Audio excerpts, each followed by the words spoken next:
Alors, la bonne nouvelle, c'est que la date, ça serait الوقفة ديالنا بإذن الله غتكون نهار الحد مع الجوج، من الجوج للربعة.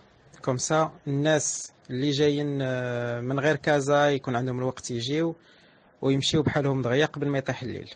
اوكي، دونك نهار الحد من الجوج للربعة بإذن الله.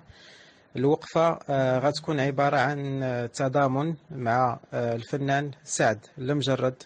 الهدف منها هو أننا نقولوا للناس كاملين أنه سعد المجرد كيف ما احنا مشاركين معاه في كل حاجة زوينة كيديرها بالأعمال ديالو الفنية، دونك احنا مشاركين معاه في الخايب اللي كيوقع ليه بكل بساطة.